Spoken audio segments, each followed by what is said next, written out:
In this tutorial, I'm going to show you how to create your first website with Python and a very popular framework called Django. So it's spelled with a silent D and it's pronounced Django. It's a web framework for perfectionists with deadlines. So if you're a perfectionist and you want to quickly put together a website that is fast, scalable, and secure, Django is your best friend.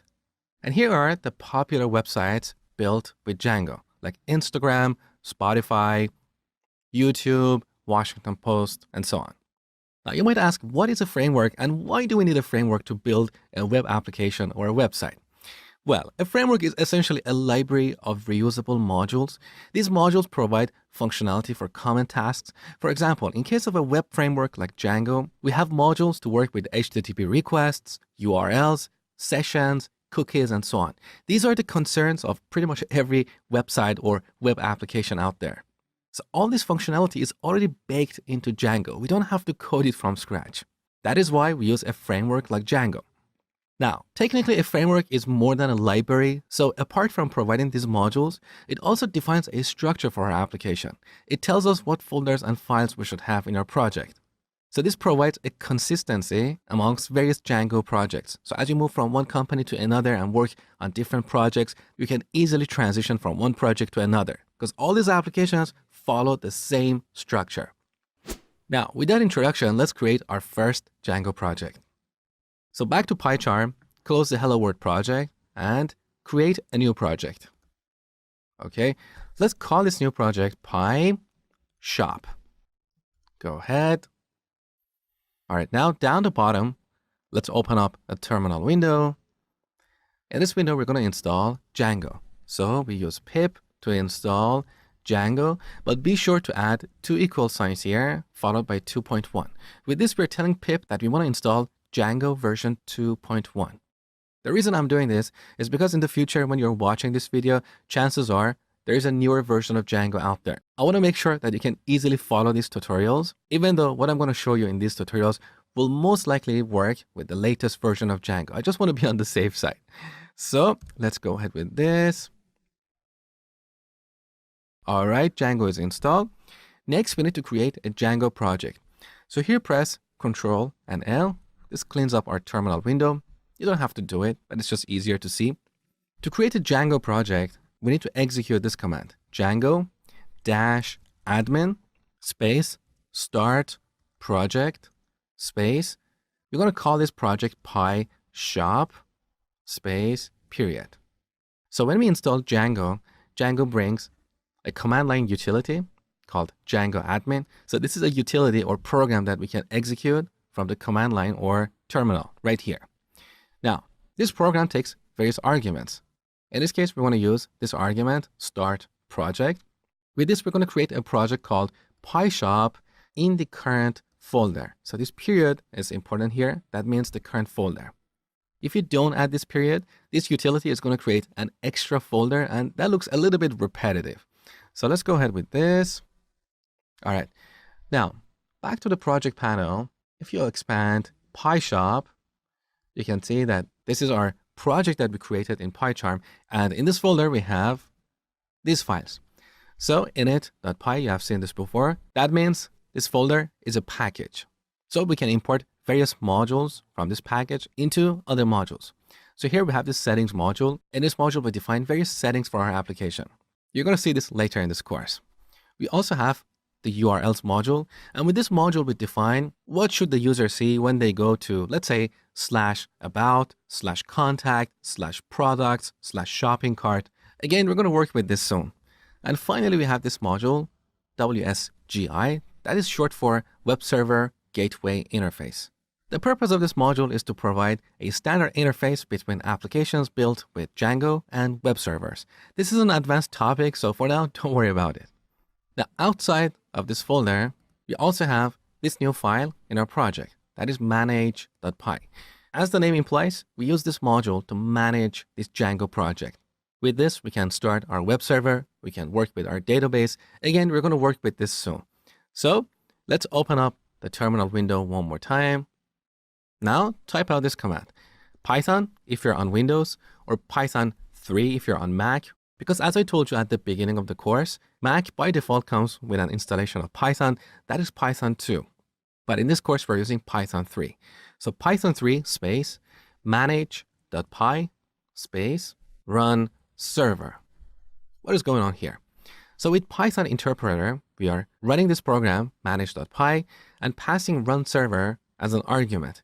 This manage.py is essentially the same program that we worked with here, Django admin. But we used Django admin before creating a Django project.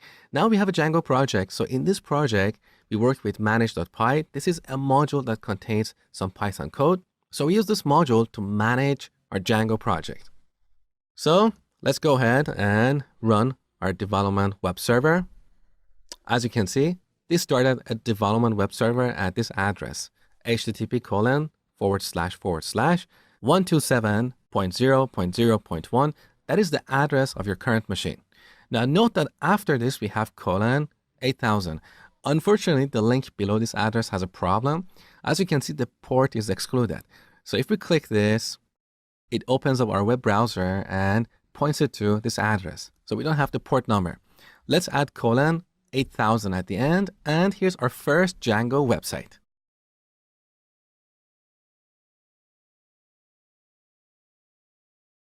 So we created this Django project. Now this Django project can contain multiple apps. These apps don't represent the entire application. There are small functional areas in our Django project. Here's an example. Imagine you want to build a website or a web application like Amazon. Amazon is a big website. It has so many different functions. Instead of implementing all these functions in a Django project, we divide this project into small functional areas that are focused on one concern.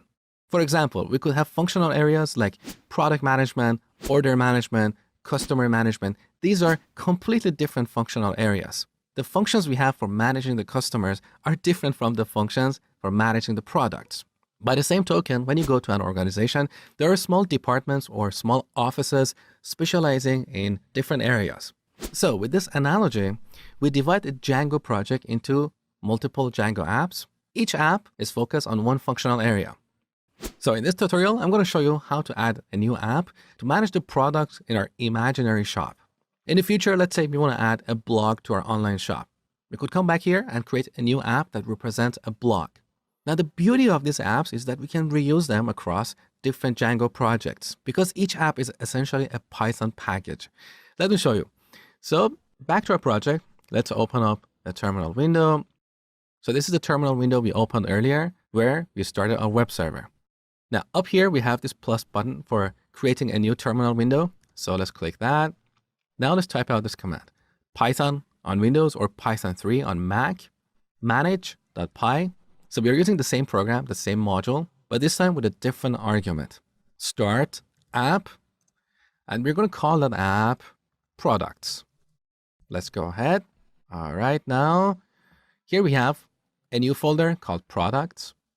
Let's see what we have in this folder. We have a subfolder called migrations. We'll look at this later. Below that, we have this init.py. So products is a package.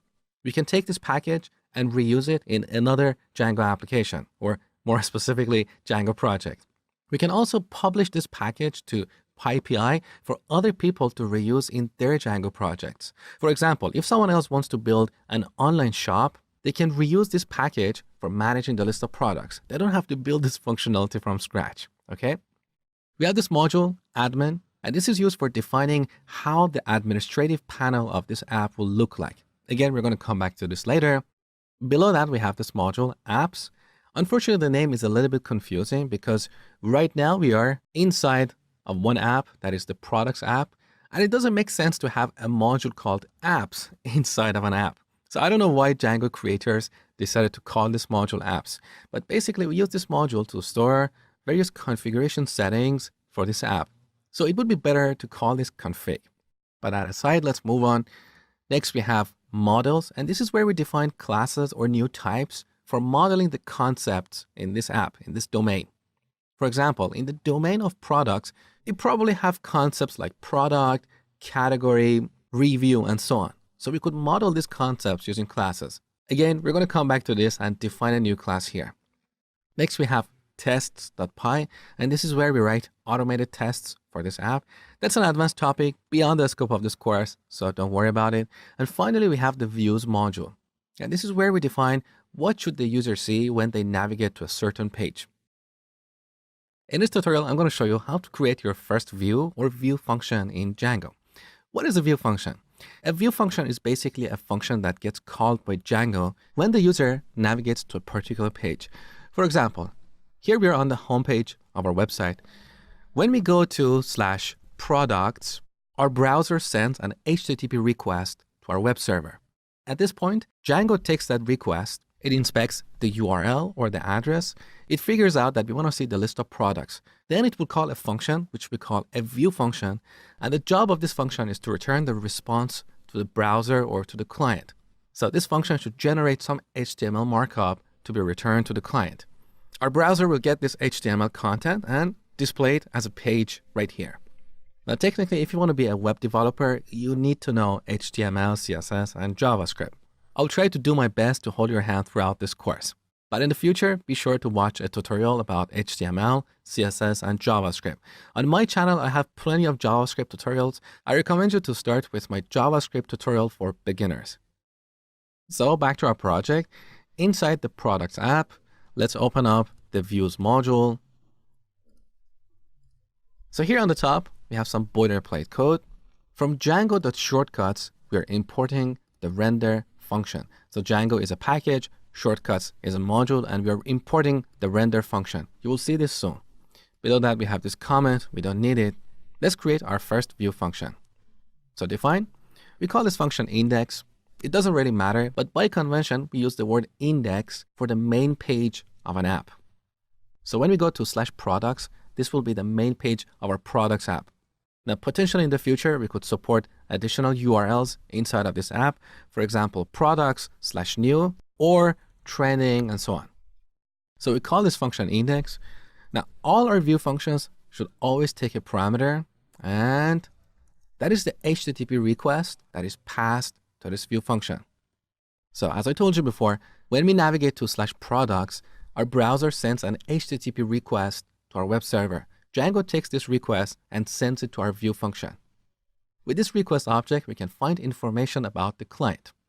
Now, in this tutorial, we don't want to worry about HTML. We just want to return some plain text to the browser, like hello world. So on the top, from Django.http module, we need to import a class called HTTP response. With this class, we can create an HTTP response to return to the client or the browser. So back to our view function. Here we return an HTTP response object. So we're creating an instance of this class, right? Now, as an argument to the constructor, we pass hello world. Now we need to add an extra blank line above the index function to make PyCharm happy. Beautiful. As simple as that. So we are done with this view function, but nowhere Django knows that it should call this function when we send a request to /products. So we need to tell Django that, hey, whenever there is a request to /products, call this index function. We need to map this URL to this function. A URL is short for Uniform Resource Locator, and that basically means address. Okay, so let's do the mapping. We're done with this module, close it.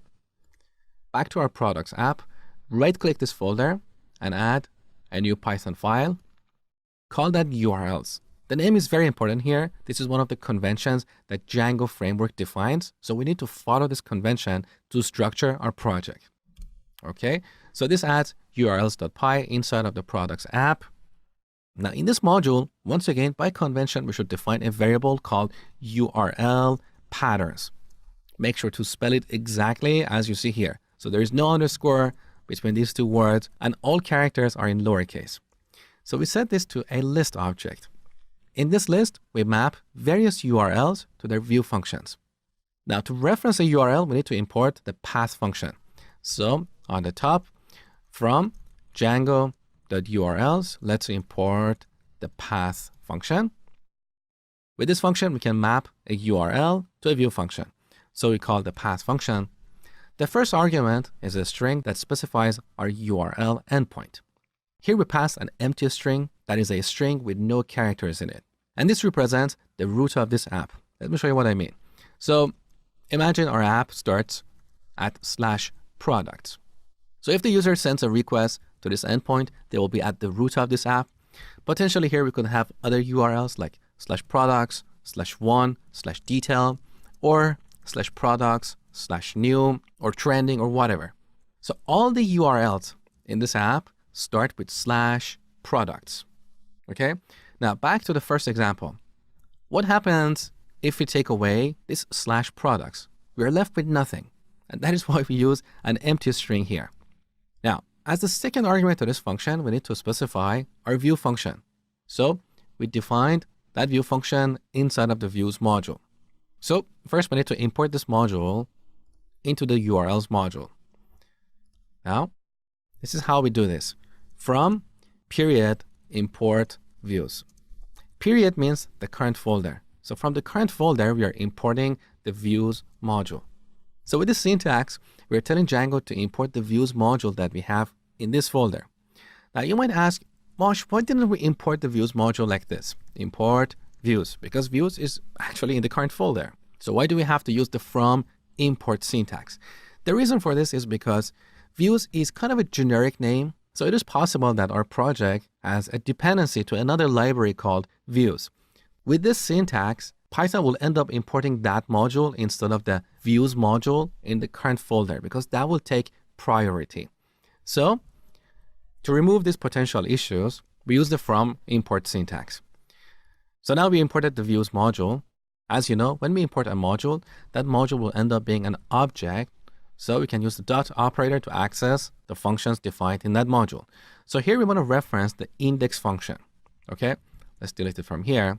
Back to our path function. As the second argument, we type out views.index.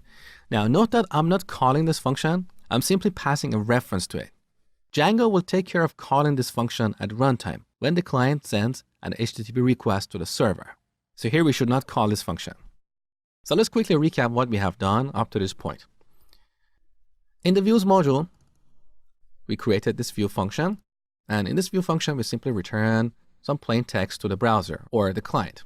Now, I told you that nowhere Django knows that it should call this function. So that's why we added the URLs module to our app. And in this module, we mapped the root URL to this view function. There's one more step left. We need to tell Django about this app because up to this point, Django is not aware of this app.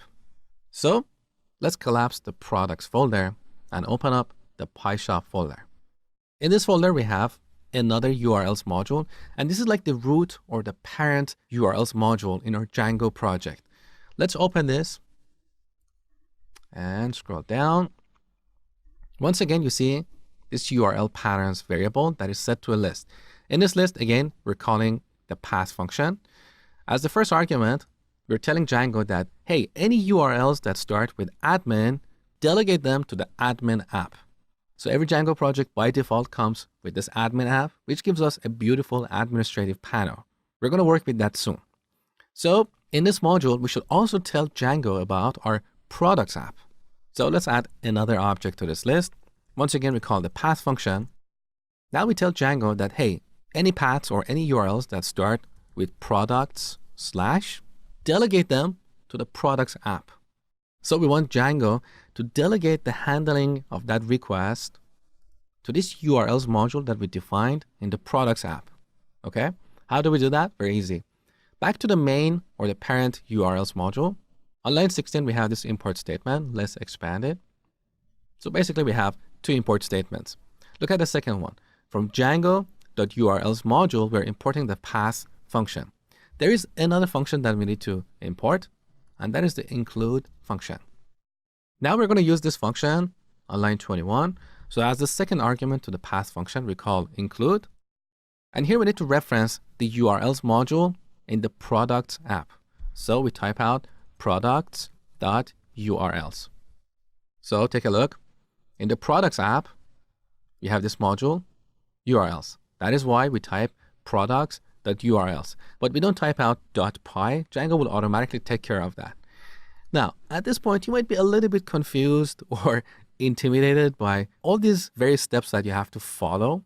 They may look foreign to you. But trust me, this becomes second nature as you practice building Django applications. It's actually very easy.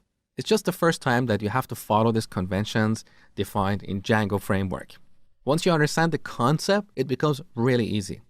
So basically, because we created a new app, the products app, only once ever we need to write this line of code to tell Django that, hey, any URLs that start with products / send them to the URLs module in the products app. So we write this line of code only once. Anytime in the future, we want to define a new view function. First, we go to the views module, we create a new function, and then we go to the URLs module in that app and define a new URL pattern to map that view function to a URL endpoint. That is really easy. All right, now let's test our application. So back to the browser, let's head over to /products. There you go. You see our hello world message here, beautiful. But if we navigate back to the home page, we get this error, page not found. So our beautiful Django homepage disappeared.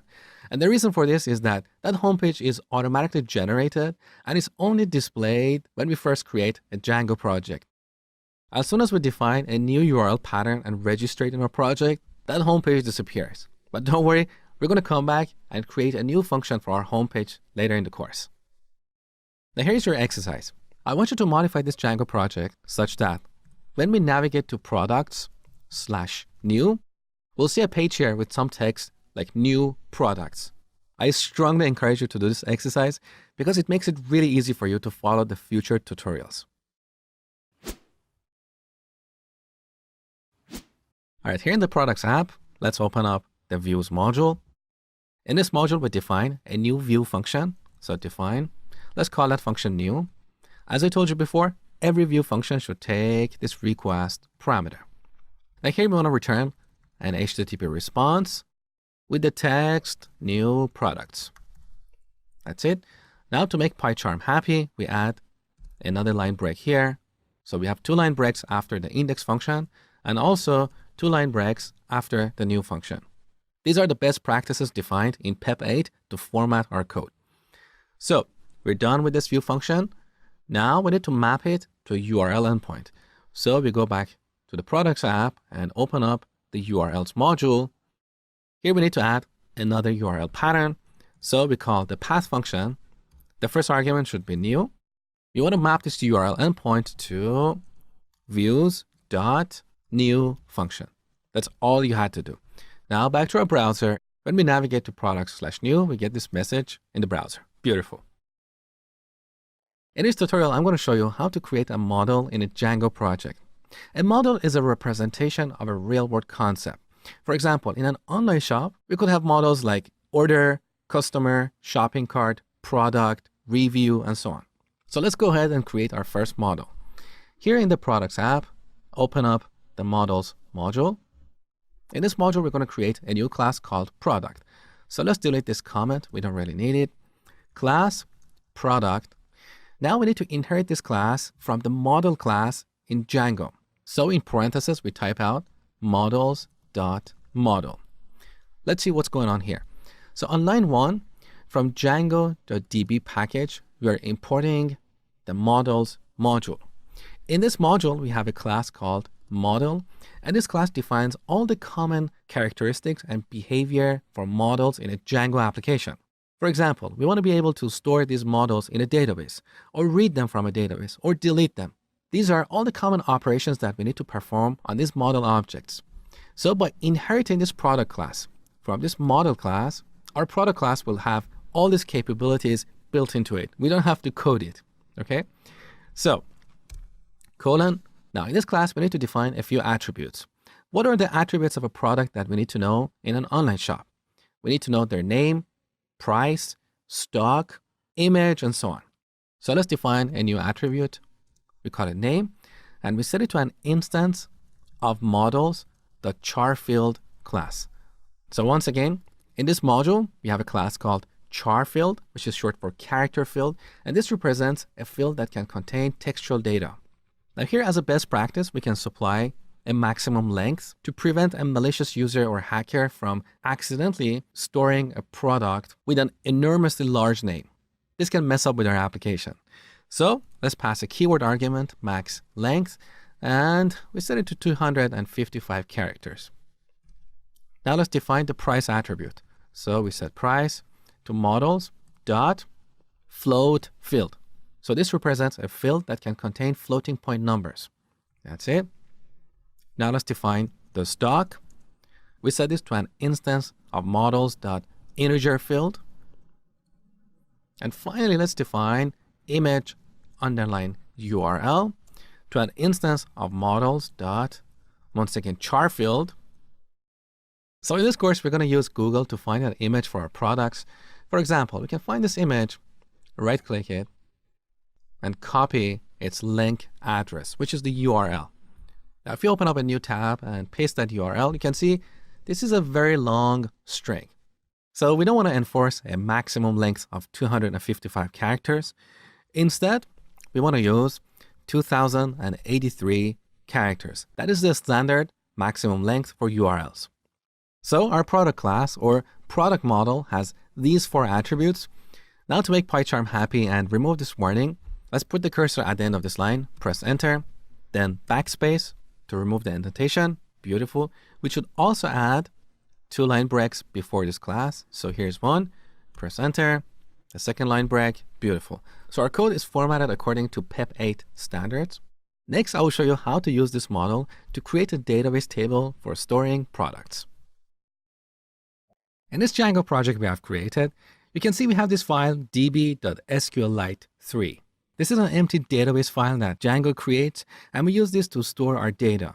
Now, SQLite is a kind of database, and it's the simplest for small applications, but it's not suitable for large enterprise web applications. So if you want to build a real enterprise web application with Django, you need to use a proper database engine like SQL Server, MySQL, Oracle, Postgres, and so on. The good news is that Django supports all of these database engines, but SQLite is the easiest to get started. So we're going to work with this for now, and in the future, I will show you how to use a proper database engine. Now, for the purpose of this tutorial, I want you to open up your browser and search for DB browser for SQLite. So on this page, sqlitebrowser.org, you can find a very simple and free application for opening SQLite databases. And as you can see here on the right side, there are executables for Windows, Mac, and so on. So when you open it, you get something like this. We can create a new database here on the top or open an existing one. Now here I'm going to drag and drop our database file right here. You can see we don't have any tables in this database. So to store data, first we need to create a table. For example, to store the list of products, we need to create the table called products, and the fields or columns we have in this table should be exactly the same as the attributes we have in our product class. So in this tutorial, I'm going to show you how to use Django to automatically create this table. We don't have to do this by hand. We can just tell Django, hey, here's our model. Go ahead and automatically create a database table for storing our products. That is very easy.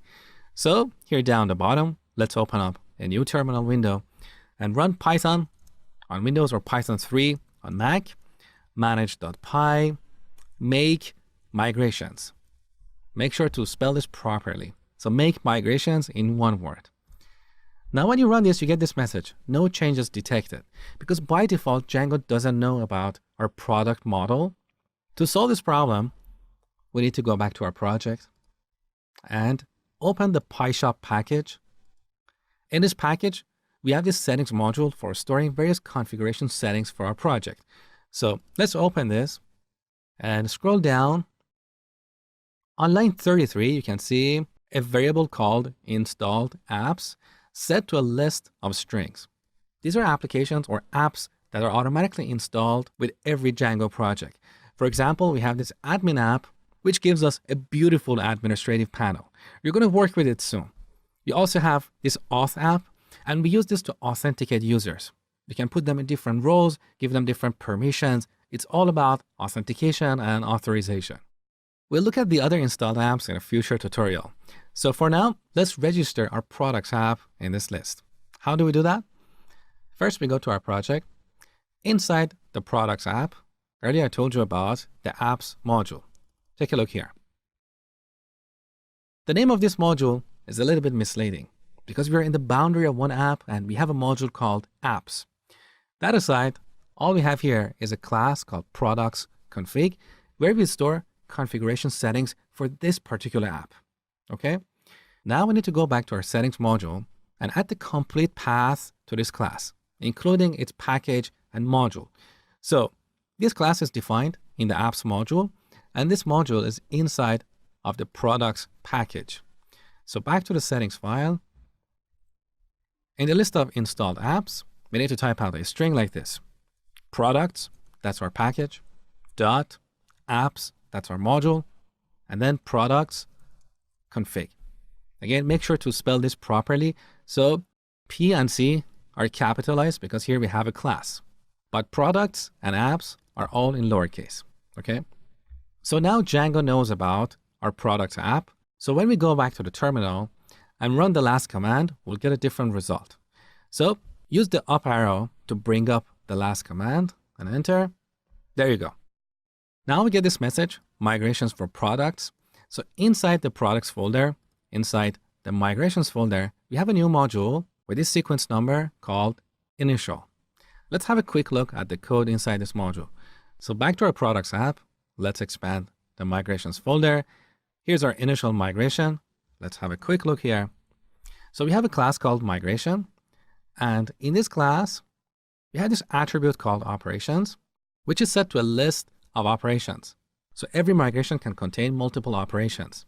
Look at the first operation we have here, migrations that create model. So with this operation, we can create a new database table called product. And in that table, we're going to have these fields, ID, name, price, stock, and image URL. These are the attributes that we created in our product class. But we didn't have this ID attribute. Django automatically generates this because every database table must have an ID field. And we use this to uniquely identify records in our database. Now let's go back to the terminal. So we have a new migration, but our database is still in its previous state. We don't have a new table here yet. So we need to run this new migration to generate our product table. And that is very easy. So one more time, Python, manage.py, migrate. When we run this command, Django will look at our project. It will look at every app and it will run the pending migrations for that app against our database. So take a look. When we run this, we get several messages. So if you scroll up, you can see applying content types .001 initial. So in the content types app, which is one of the apps installed by default, we have this migration. So Django ran this migration and this created a database table for this app. Similarly, in the auth app, which is used for authenticating users, we have this initial migration. We also have a bunch of migrations for the admin app. So Django ran all of these migrations, and down the bottom, you can see applying products initial migration. So every app can contain multiple migrations, and each migration will make a slight change to the database to add a new table or modify an existing one. So back to DB browser for SQLite. Let's drag and drop our database file one more time here to reload it. There you go. Now we have 12 tables in this database. Each table is prefixed with the app it belongs to. For example, you can see we have a table for storing our users. We have another table for storing the groups a user belongs to. We have another table for storing permissions and so on. Now here down the bottom, you can see this table, products, underline product. So this product table is prefixed with the name of our app, which is products. Now, if you expand this, you can see these fields in this table, ID, name, price, stock, and image URL. So this is the beauty of Django. We didn't have to come here and manually create these tables by hand. That's very time consuming. We simply created a model with these attributes, and then we ran two commands in the terminal. One for creating a new migration based on the changes we have made in our code, and the other to run the pending migrations. So now all the migrations in this project are run against our database, which means if we go back to the terminal and run python manage.py migrate, we get this new message, no migrations to apply. So here's the workflow. Next time we create a new model or modify an existing one, we should come back here in the terminal, create a new migration, and then run it.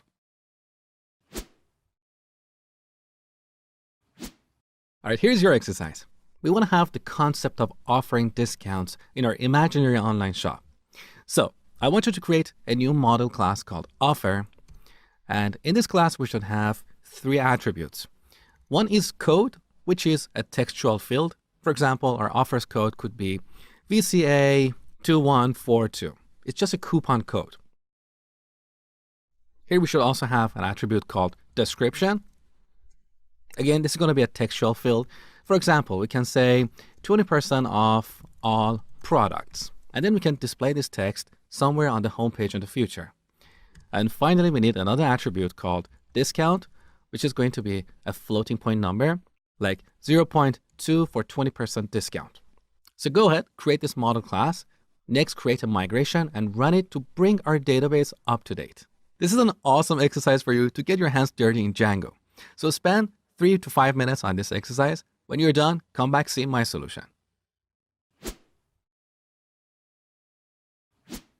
So here in the models module, right after our product class, I'm going to define a new class. Class offer.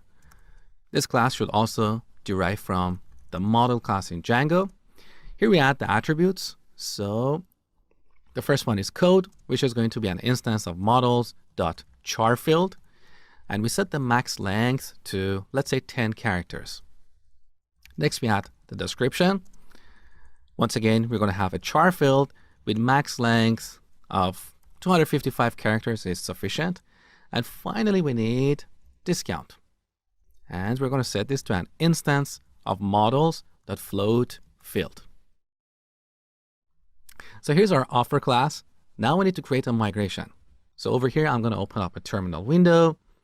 This is the main terminal window where our web server is running.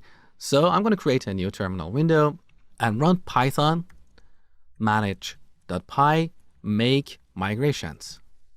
Django detected a change in our models, so it created this new migration number 2 called offer. And this migration will create the offer table in our database. So let's go ahead and run it. Python 3 manage.py migrate. Beautiful. Now let's drag and drop our database here one more time. Our database is refreshed. As you can see, in the products app, we have this new table, offer, with these 4 columns: ID, code, description, and discount.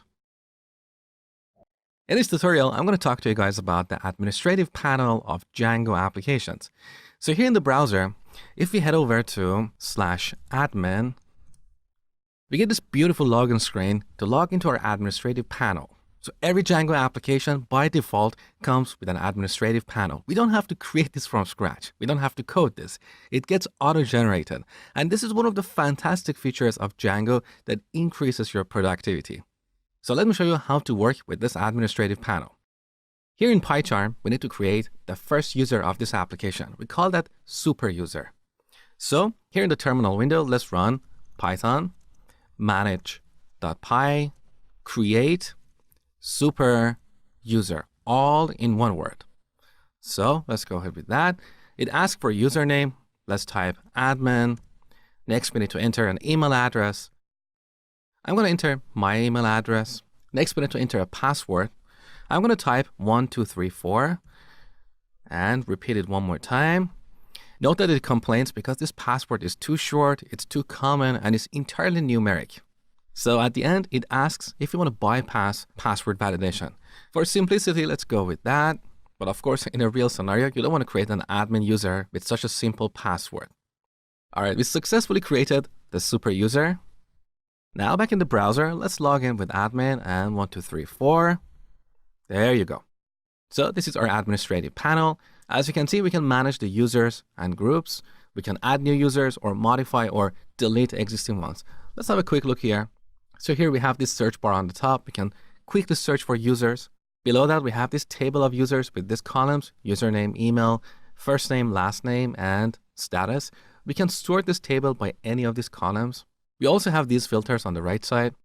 So we get all these beautiful features for free with every Django application. We don't have to code this. Earlier in this course, we talked about this settings module. Let's have a quick look here. In this module, we have a setting or a variable called installed apps. And one of the apps that is installed by default is the admin app. So this app is the piece that is responsible for generating these views. Now, the beautiful thing about the admin app is that it is easily extensible. So back to the home page of our administrative panel, so far we can only manage the users and groups. But using one line of code, we can also manage our products. Let me show you. Let's expand our products app. Inside of this app, we have this module admin. And in this module, we register the models that we need to manage in the admin section. So let's open this module. Now on the top, first we need to import our product model. So we can type out some code like this from period models. That means the models module in the current folder. So from this module, we want to import the product class or the product model, right? Now you can see this comment here, register your models here. Let's delete this comment. We don't need it anymore.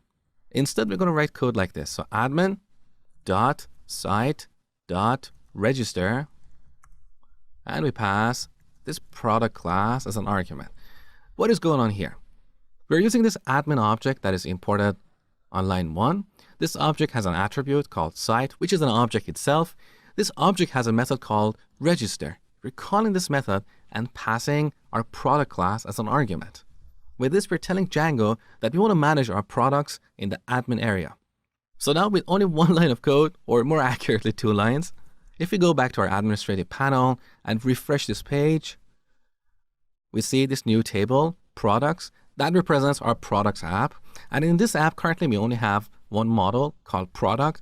So here we can manage all our products. Currently, we don't have any products in our database. So let's go ahead and add a new product. Look, we get this beautiful form for free. We didn't write any code to create this form and handle the click event of these buttons to insert a product into our database. All this is automatically generated by Django.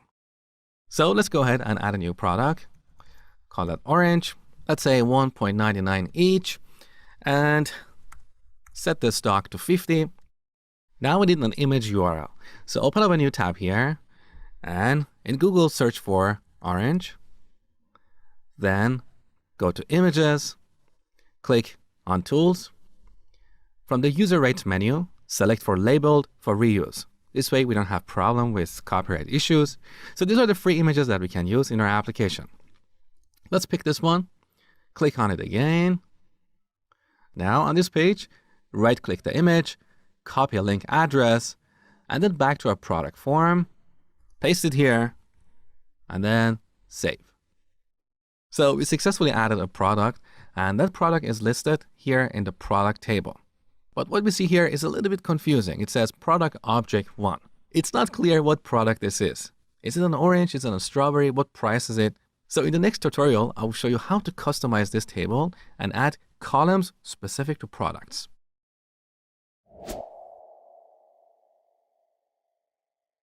In this tutorial, I'm going to show you guys how to customize this products table in the admin area.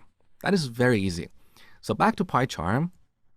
Here in the admin module where we register the product class for administration, we need to create a new class called product admin. So we create a class called product admin. So this is the convention we follow in Django. We start with the name of our model, that is product, and then we add the suffix admin. Now we should inherit this class from admin.modelAdmin. What is going on here? Well, this admin is a module that we have imported on line 1. In this module, we have a class called modelAdmin, which provides all the common functionality for managing models in the admin area. So by deriving this class from the modelAdmin, this class inherits all this common functionality. Now, in the body of this class, we can override or change some of this functionality or attributes. For example, in this class, we have an attribute called list_display, and this attribute specifies the columns that should be visible in this table. So we set this to a tuple, and in this tuple, we add one or more attributes of our product class. So let's quickly open up our product class. It's here in the models module. Okay, there you go. So our product class has these attributes: name, price, stock, and image URL. Now, image URL, as you saw, is a long string, so we don't want to display that in our table. So in this tutorial, let's add these 3 attributes to our products table. Back to the admin module. In this tuple, we add 3 strings: name, price, and stock. Now we have this little warning here because we haven't added 2-line breaks before and after this class. That is better. Finally, when registering our product class for administration, as the second argument, we need to pass this new class, product admin. So Django will use the information in this class to decide how to present the list of products. So back in the browser, let's refresh this page. There you go. Here's our products table. Now we have 3 columns, name, price, and stock. You can see we have this orange. The price is set to $1.99, and currently we have 50 items in the stock. Beautiful. Let's go ahead and add a new product here. Let's say a strawberry, and the price $2.99, 30 for the stock, and finally we need an image URL. I'm going to paste this address that I just copied before recording this video. Okay, let's go ahead, save the changes. The product is added, beautiful. And now we have 2 products in our table. Now here's what I want you to do. I want you to pause the video and add a few more products to our database, somewhere around 5 to 10. In the next tutorial, I'm going to show you how to display these products to the public users of our website, because this admin panel is only visible to admins. So anonymous users or other registered users are not going to have access to this panel. Instead, they're going to go to /products. Now currently we're displaying a hello world message. We're going to change this page and display the list of our products in a beautiful grid. So pause the video and add 5 to 10 products, then come back, continue watching. Currently in the admin area, we can only manage the products in the products app. So there is no way to manage the offers. So as an exercise, add the ability to manage the offers here. When we click the offers link, we should see a table with 2 columns, code and discount. So go ahead and implement this and then create a new offer. All right, here's my solution. In the admin module of the products app, on line 2, first we need to import the offer class. Next, we create a new class called offer admin. We derive this from admin.modelAdmin. And here we set the list display attribute to a tuple with 2 items, code and discount. And finally, we need to register our offer model for administration. So admin.site.register offer and offer admin. That's it. Now, if we go back to the admin area and refresh the home page, we see the offers link here. Beautiful. Currently, we don't have any offers, so let's go ahead and add a new offer. I'm going to use a code like VCA1010. Let's say 10% off all products. And discount, I'm going to set this to 0.1. Now, technically, in a real application, this code should be unique. But that's a topic for a future tutorial, so for now, don't worry about it. Let's go ahead and save this offer. Okay, our offer is saved successfully. Beautiful.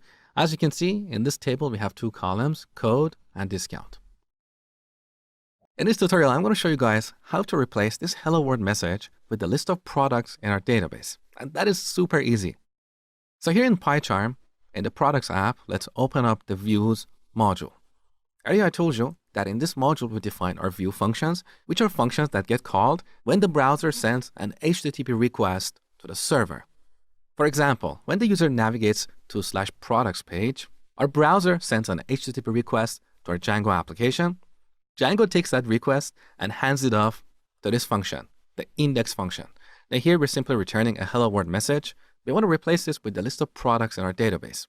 So the first step is to get the products stored in the database, and then we need to format them using some HTML template.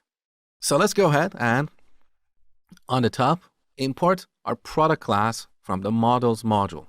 So from /models, import product. So we're importing the product class in the models module in the current folder. So period means the current folder. Now this product class has a bunch of useful methods for getting data from our database. For example, we can call product.objects.all, and this returns all the products we have in our database. We also have filter for filtering products. Let's say we want to get products that are more expensive than $2 or products that are out of stock. We can use the filter method. We also have the get method for getting a single product. And we also have the save method for inserting a new product or updating an existing one. Now, in this tutorial, we're going to use the all method to get all the products from our database. Then we store them here in this variable. So we have done the first step. Next, we need to create an HTML template for presenting this list of products to the user. So back to the project panel. Inside the products app, let's add a new folder, a new directory. And by convention, we should call that templates. Make sure to spell it properly because this is a special directory that Django looks at to load templates. So let's go ahead with that. Now we want to create a template for the index function. So inside of this folder, let's add a new file and call that file index.html. Now here we can write some HTML code. If you're not familiar with HTML, don't worry, just follow along with me. It's super easy to learn. So first let's type H1 and then press tab. This inserts an H1 tag into our HTML document, and we use this to display a big bold heading. So inside these tags, let's type products. Now below this H1, let's type UL and press tab. Now this inserts a UL tag, and we use this to display a list of items. Now we need to surround each item with an LI tag. So type out LI, press tab, and in between the tags, let's type item 1, then copy and paste this a couple times. So item 2 and item 3. Now, instead of item 1, item 2, and item 3, we want to display the name of our products. But before we get there, let's simply return this HTML markup to the client instead of the hello world message. So back to the views module. Here in the index function, we need to change the return statement on line 8. So we want to call the render function. This function is already imported on the top on line 2. We use this function to render a template. So let's call this function. As the first argument, we need to pass this request object that we get as an argument to this function. So let's pass the request here. As the second argument, we need to specify the name of our template. So we pass a string. What is the name of our template? That is index.html, right? Now, before going any further, let's go back to the browser and refresh this page. So instead of hello world, we see this products heading. This is the result of an H1 tag. And with UL and LI tags, we see these bullet points over here. Beautiful. Now, finally, we need to replace item 1, item 2, and item 3 with the list of our products. So back to our view function. As the third argument to the render function, we need to pass the list of products that we loaded from the database. So here we need to pass a dictionary. In this dictionary, we're going to add one key value pair. We're going to call the key products, but we could call it anything. It doesn't really matter. The value for that key should be the products object that we define on line 7.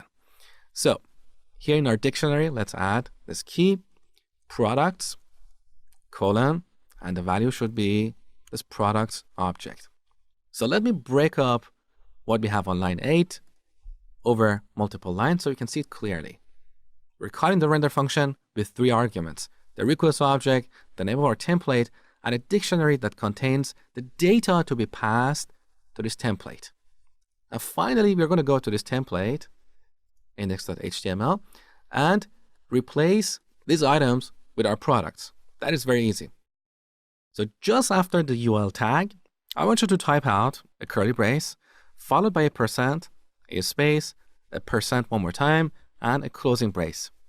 This is what we call a template tag in Django. So in between these markers, we can write dynamic code. For example, we can add loops to repeat some instructions or write if statements to conditionally render some content.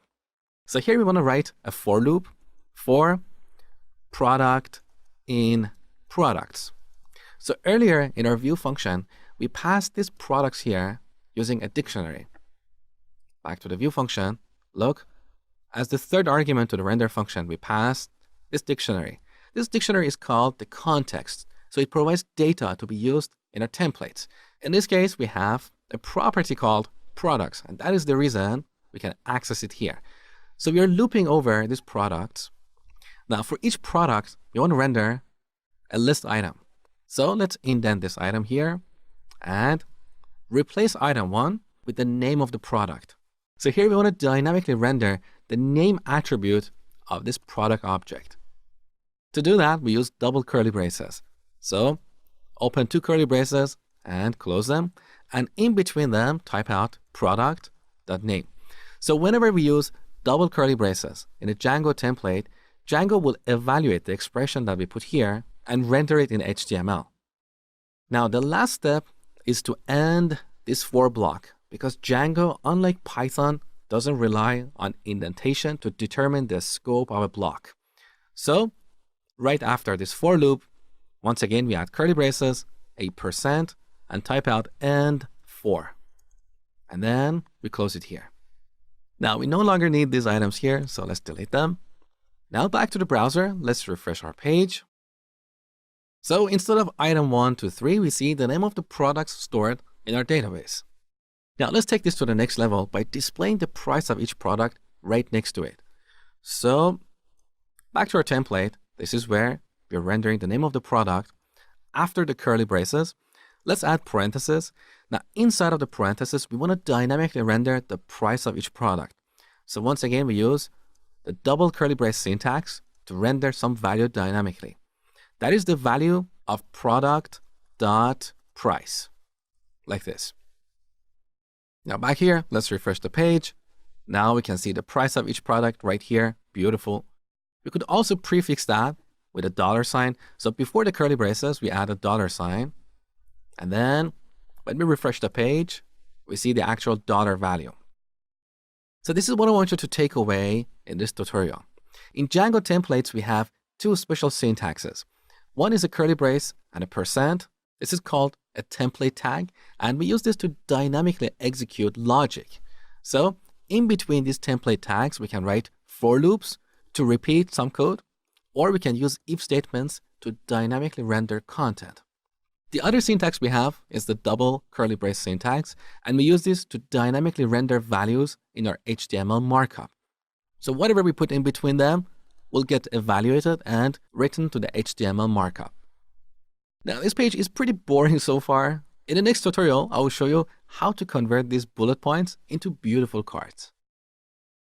Over the next few tutorials, we're going to replace this boring list of bullet points with a beautiful modern card like this. So on the top, we're going to display the image for each product. Below that, we're going to display the title or the name of the product, as well as the price and potentially a button to add that product to a shopping cart.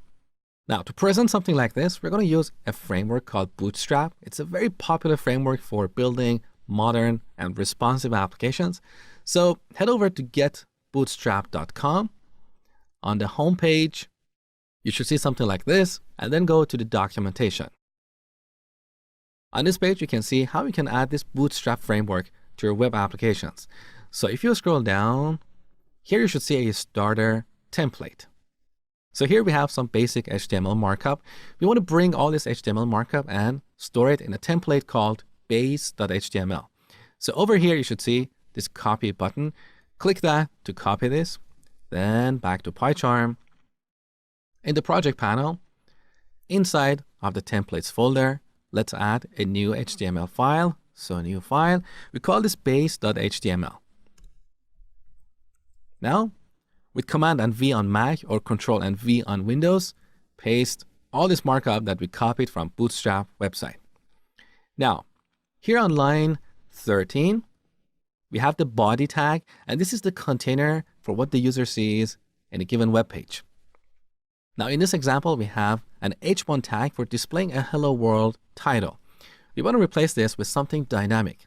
So for each page in our application, we want to render something different. For example, when the user goes to the products page, over here, instead of this h1 tag, we want to render what we defined in index.html here. Okay, so back to base.html, let's delete this h1 tag. Once again, we're going to use a template tag. So curly brace, percent, curly brace. Now the template tag we're going to use is called block. And with this, we can define a block or a hole in this document.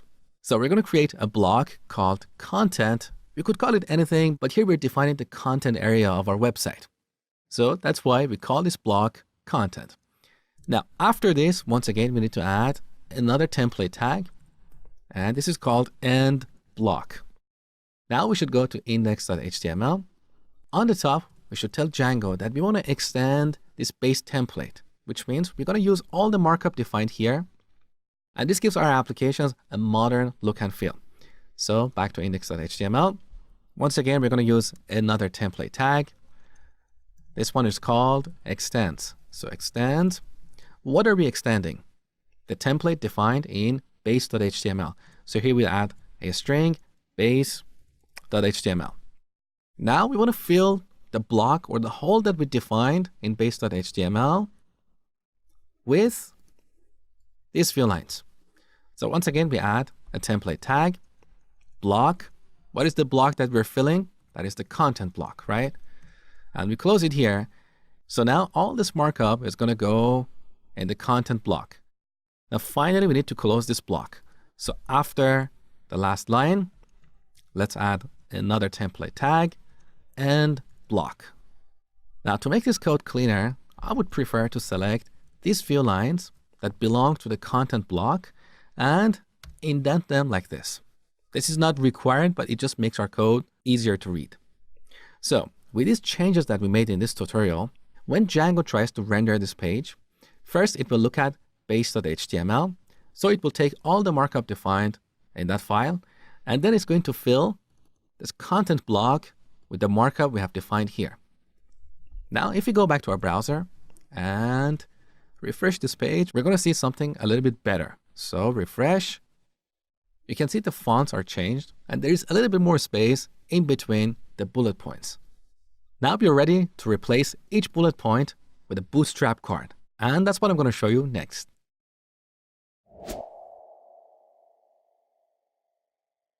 In this tutorial, I'm going to show you how to display these beautiful cards on our products page. Now note that this page is responsive. So if you view it on a small mobile device, we're going to have one card on each row, like this. And if you view this on a bigger screen, we're going to have more columns or more cards on each row. So let me show you how to build this. First, head over to getbootstrap.com, click on the documentation. Here on the left side, you can see a link called Components. On this page, you can see all the components that are defined in Bootstrap. These are the components that we can add to our web pages to make them beautiful and modern. So the component that we're going to use is called a card. Over here, you can see an example of a card. And right below that, you can see the markup that we need to use to render something like this. So let me resize the screen. Okay. On the top right corner, we have this button. Copy this markup. Now back to index.html. Instead of rendering a UL and a bunch of LIs, we want to render a bunch of divs. Because with UL and LI, we'll get bullet points, but we don't want to display bullet points here. So right below the h1 tag, type out div.row and then press tab. So this creates a div with the class row. Now in this row, we want to repeat multiple columns. So type out div.col, as in short for column, and then press tab. So we use these divs to create a layout like this. We have multiple columns in a row. Okay. Now inside of a column, we want to render a card. So now we should paste the markup for rendering a bootstrap card. So paste that here. Now you can see our code looks a little bit ugly because it's not indented properly. So on the top, go to the code menu. Here we have this item, reformat code. And look at the shortcut that is associated with this command. So let's click that. Now our code is beautifully formatted and it's easier to read and modify. So we have a row. Inside this row, we have a column, and inside this column, we have a card. Now we're going to take our for loop and put it above this column. So for each product, we want to render a column. So scroll down and grab this line of code, cut it, and then paste it right above this column. Now we should close this for loop. So let's collapse this div below it. Okay. Now right after this div, we want to add a template tag and type out end for. With these changes, we don't need the code from before. We don't need the UL and LI tags. So let's delete all of these. So this is the final result. Inside the content block, we should have these tags. We have an H1 on the top for the heading. Below that, we have a row. Then we have our for loop.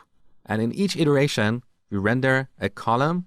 So let's also indent this line to go inside the for loop. That's better. Now finally, we close our for loop. And after that, we close our row.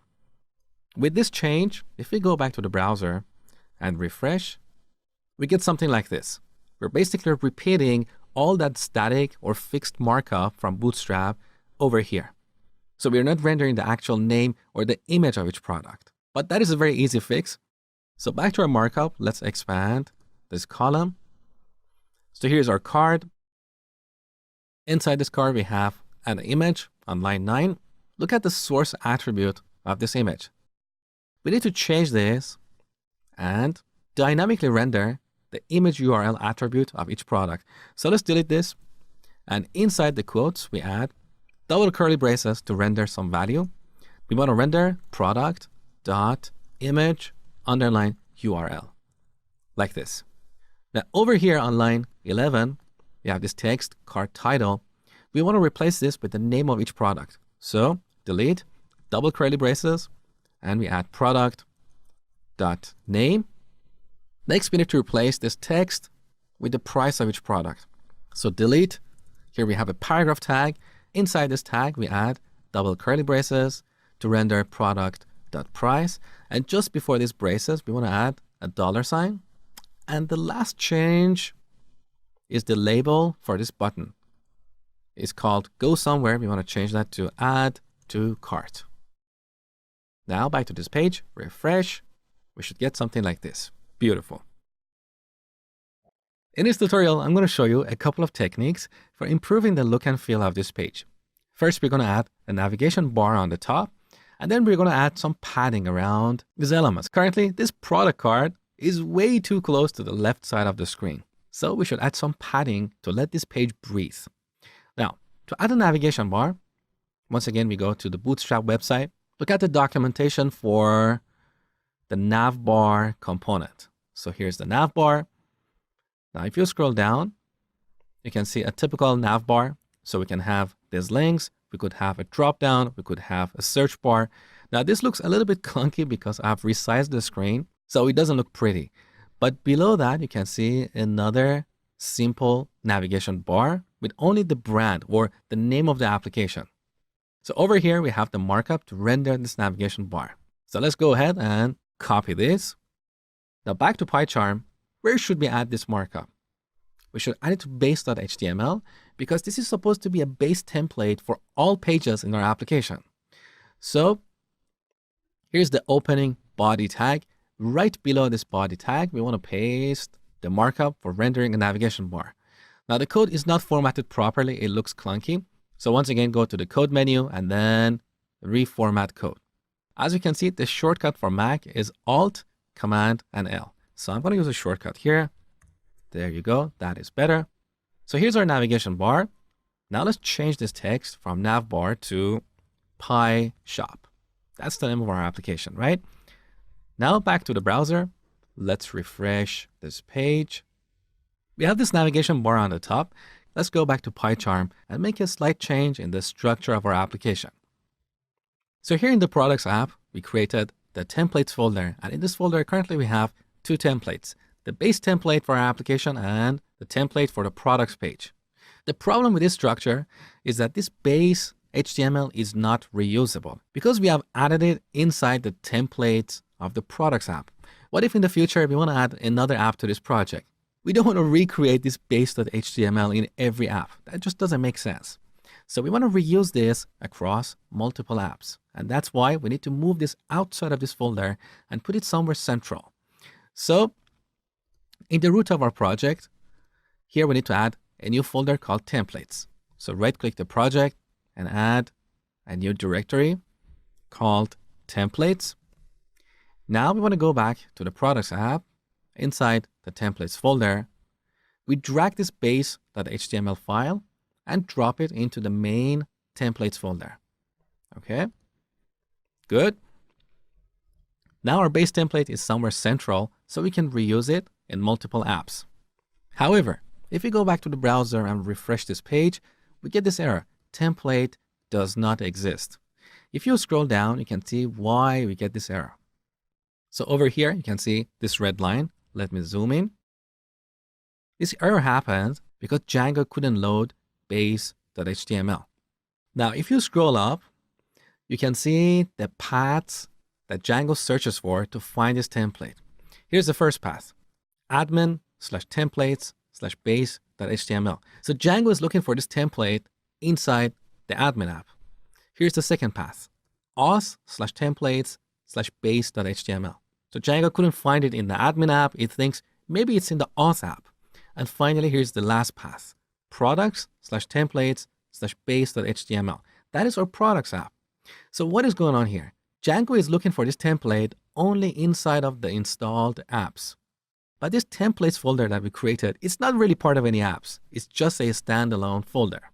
So we need to tell Django to look inside this folder in addition to the installed apps. And that is very easy. So in the main package, PyShop, you have seen the settings file before. Let's have another look here. If you scroll up, you can see this variable, base directory. This variable is set to the complete path of where you have stored this Django project on your disk. We're going to take this directory and append templates to it. So scroll down. On line 55, you can see the configuration for loading templates. Look at the settings we have here. The first setting is backend, and this is the engine that is used to parse our templates. So all those template tags, as well as the double curly braces, this is the engine that knows how to interpret those. Look at the second setting, directories. This is set to an empty list. So here we need to reference the templates folder in this project. So let's type out os.path. So we're using the path object defined in the OS or operating system module that is imported on the top. Now this path object has a method called join. And with this, we can join multiple parts of a path. The first part is base_dir, which is the variable that I showed you earlier. It's set to the complete path of your Django project. Now we want to take this and append templates to it. That's all we had to do. So back to the browser. Let's refresh the page. There you go. The problem is fixed. So now our base template is somewhere central and we can reuse it across multiple apps. Beautiful. And one last change. Currently, as you see, these items are so close to the left side of the screen. So I'm going to add some padding to make this page breathe. And that is very easy. Back to PyCharm. Here in our base template, where we define this content block, we need to wrap this with a div with the class container. This is one of the classes defined in Bootstrap that we use to define a container area in our application. This container area has some padding. So type out div.container and press tab. Okay, and then move these template tags inside of this div. That's it. Now back to the browser. Let's refresh. So this is our container area. As you can see, we have some padding to the left and right side of this container area. Beautiful.